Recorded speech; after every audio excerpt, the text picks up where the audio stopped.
All right, so my top 5 safeties for 2022. Gonna start with number 5, Justin Simmons, Denver. Actually in the same spot he's in last year. That wasn't a coincidence. I already kind of mentioned last year, very good in pass coverage, solid in the box, but he's mostly very versatile. And obviously with all the additions they've made in Denver, which we'll talk about next pod actually, I'm hoping he can maybe elevate himself. But nonetheless, he's been a very good safety for them, and he's at number 5. At number 4 is a guy I feel like kind of slept on, and I'm glad you put him in your list too. Is Kevin Byard, typical kind of guy who can do it all. You want me to be in pass coverage, a guy who can play in the box a little bit, play in the trash, and he's one of the reasons why Tennessee had one of the better defenses last year, and they paid him a couple of years ago too. So he is my number 4. Jesse Bates. I mean, there's a reason why he's having a contract dispute. It's because he's pretty damn good. One of the reasons why the Bengals defense, which, like we mentioned a bit last year, a lot of just solid guys, but he was definitely the star, a star and their leader of their defense. So hopefully they can get him signed or figure something out. Although Daxton Hill apparently balling out in camp. So Jesse Bates of the Cincinnati Bengals is my 3rd ranked safety. Basically, I think he's just a little bit better, maybe because of age, than Kevin Byard. That's why I had him at 3. Number 2, Budda Baker.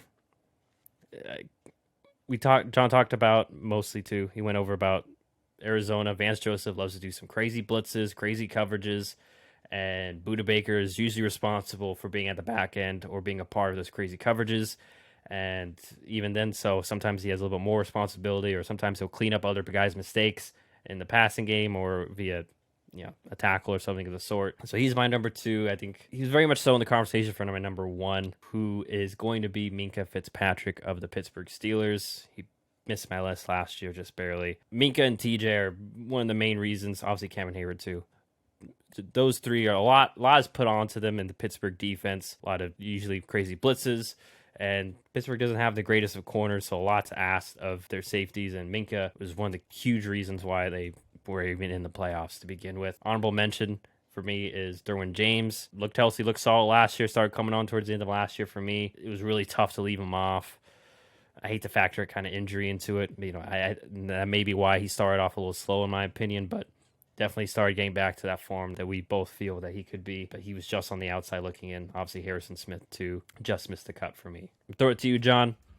Your 2022 safety rankings starting at number 5. Who do you got? For me at number 5, it is Harrison Smith from the Minnesota Vikings. I think a lot of people sort of just forget about him because the safety position has sort of been revolutionized by the new age guys like Minkah and Budda and Derwin James and all these young safeties, and there's not really any safeties that are Harrison Smith's age these days that are still playing at that high of a level. But I just think that Harrison Smith is one of the best in the NFL. He's been one of the best for the last 10 years. I think that the holes that he covers up for the Vikings defense are really unnoticed by a lot of people, but I think that they've lost a lot of defensive talent over the years, and you just haven't really noticed that drop-off because of how talented Harrison Smith is.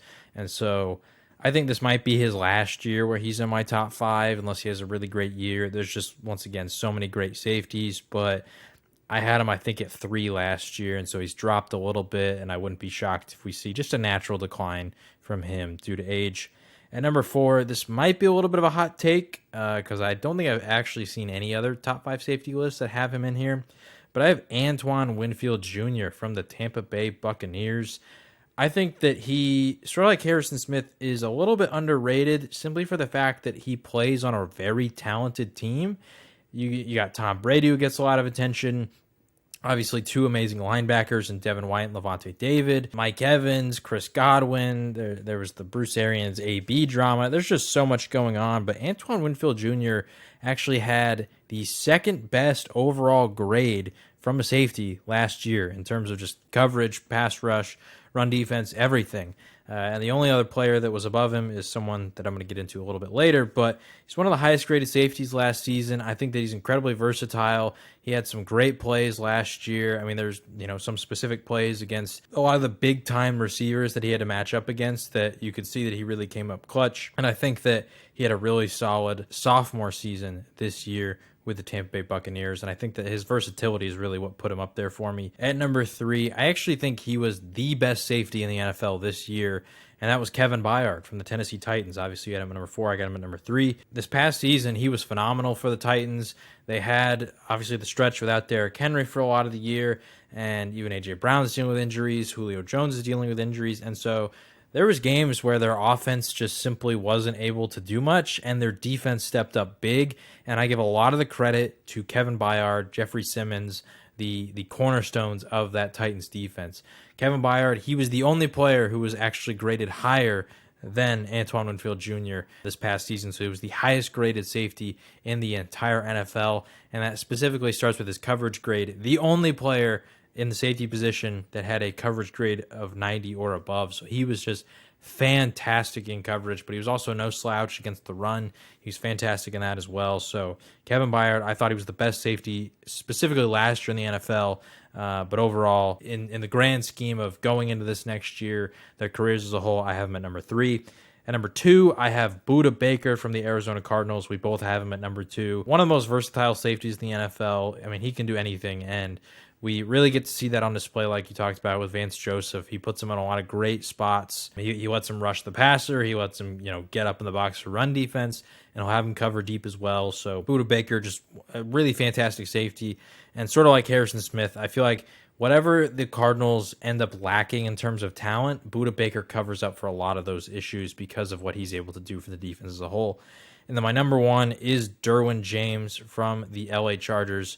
I think he is the most versatile safety in the NFL. Last year, specifically, there's just a lot of Chargers games that I watched where he made a really big impact covering slot receivers, tight ends, and running backs. And that's something that is becoming more and more common these days from safeties because tight ends are just getting more and more athletic. You got guys like Kyle Pitts who are basically just tall receivers, and Travis Kelce, Darren Waller, these tight ends who are so incredibly fast that linebackers can't keep up. They're so agile that the route running is on point and linebackers can't make the moves that quick. So we're seeing a lot more safeties that are being given that responsibility, and Derwin James was one of the best safeties in the entire NFL doing that last year. He obviously plays in a division with Darren Waller and Travis Kelce, and he made big impacts when he was able to match up with those guys, but also he made big impacts guarding running backs and slot receivers as well. But that's not the only thing he does. He also is able to cover deep. He gets really involved in the run game. He was one of the highest graded safeties in terms of run defense last year. He was also one of the highest graded safeties in terms of pass rush. So we gave a lot of credit to Jamal Adams last year because of his ability to rush the passer. Derwin James is able to do that too. So I just think that overall, he's able to do so much that I have him at number 1. He is my top guy. The obvious names that I left off the list are actually 3 of your guys: Justin Simmons, Jesse Bates, Fitzpatrick. Justin Simmons had the best year of those 3 last season. I think that he's the definition of consistency, so I'd probably have him at number 6 if I had to rank him. Bates, I thought he had a good year, but I don't know. He didn't have like that top 5 spark for me that I felt like, oh yeah, he's going to stay. And maybe that's a little biased because of the contract stuff, and it seems like maybe the Bengals might move off him, so maybe that's sort of influencing my thoughts on him. But I don't know. There was a lot of moments last year where I just didn't feel like I noticed him in the game like I did with some of these other guys. And then Minkah Fitzpatrick, I had him at number 4 on my list last year, and I dropped him a little bit here. It's a little tough to rank him because they had a lot of injuries on defense last year, despite their defense being so good. Devin Bush missed a good amount of time last year, and so the way that they remedied that situation was Minkah played a lot more in the box, which felt really weird. So he actually led all safeties in the NFL in tackles because he was kind of playing like a linebacker, but that also hurt his coverage numbers pretty significantly. So because he was so focused on playing the run more, he had actually the worst coverage grade of his entire career, and it was actually pretty poor in terms of, in comparison to all the other safeties named here. And last year, Minkah Fitzpatrick, he only had 2 interceptions compared to the previous years where he had 4 interceptions, 5 interceptions. And like I said, that could be attributed to the fact that he was having to sort of play out of his normal role in the Steelers defense. So if he bounces back this year with, the linebackers healthy and is able to do what he did in previous years and be that ball hawk, then I'll probably move him back up into the list. I would probably move him above Antoine Winfield Jr. and Harrison Smith if he's able to return to that form. But overall, I wasn't super impressed, like I said, with his overall coverage ability this past season. So we'll see what happens because, like I said, there's some differentiating circumstances for him when it came to last season.